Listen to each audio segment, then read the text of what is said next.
வணக்கம் நண்பர்களே. ஐபிஎல் 2026 ஏலம் இப்போதே சூடுபிடிக்க தொடங்கிடுச்சு. மெகா ஏலத்துக்கு முன்னாடி நடந்த இந்த மினி ஏலத்தில் நம்ம சென்னை சூப்பர் கிங்ஸ் சிஎஸ்கே நிர்வாகம் செஞ்ச ஒரு காரியம் இப்போ ஒட்டுமொத்த கிரிக்கெட் உலகத்தையே ஆச்சரியத்தில் ஆழ்த்தியிருக்கு. இதுவரைக்கும் சர்வதேச போட்டிகளில் விளையாடாத 2 இந்திய இளம் வீரர்களுக்காக சிஎஸ்கே சுமார் 28 கோடி ரூபாயை செலவு பண்ணியிருக்காங்க. இவங்க யாரு, தோனி இவங்களை ஏன் தேர்வு பண்ணியிருக்கிறாரு, முழு விவரத்தையும் இந்த வீடியோவில் பார்க்கலாம். முதல்ல அந்த வீரர்களோட பேரை பற்றி பார்க்கலாம். ஒருத்தரோட பேர் பிரசாந்த், இன்னொருத்தரோட பேர் கார்த்திக் சர்மா. பிரசாந்த் வீரர் இவர் ஒரு அதிரடி ஆல்ரவுண்டர்.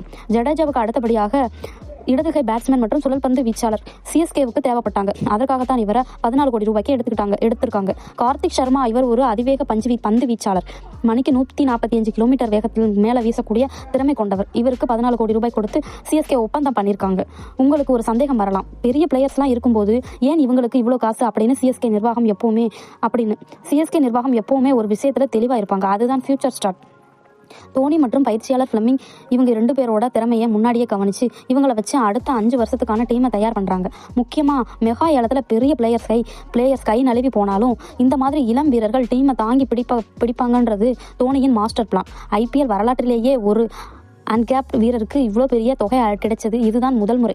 மற்ற டீம் ஓனர்ஸ் எல்லாம் சென்னை ஏன் இப்படி ரிஸ்க் எடுக்கிறாங்கன்னு யோசிச்சுட்டு இருக்காங்க. ஆனால் சென்னை ரசிகர்கள் நமக்கு தெரியும், ஒரு பிளேயரை எடுத்தா அவரை ஸ்டார் ஆக்குற வரைக்கும் சிஎஸ்கே விடாது. ருதுராஜ் பதிரானா வரிசையில் இவங்களும் சூப்பர் ஸ்டார் ஆவாங்கன்னு பொறுத்திருந்து பார்ப்போம்.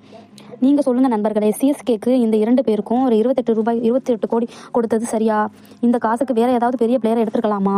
உங்கள் கருத்தை கமெண்ட்ல சொல்லுங்கள். வீடியோ பிடிச்சிருந்தா லைக் பண்ணி உங்கள் நண்பர்களுக்கு ஷேர் பண்ணுங்கள். மறக்காமல் நம்ம சேனலை சப்ஸ்கிரைப் பண்ணிக்கோங்க. அடுத்த வீடியோவில் சந்திப்போம். தேங்க்யூ, நன்றி.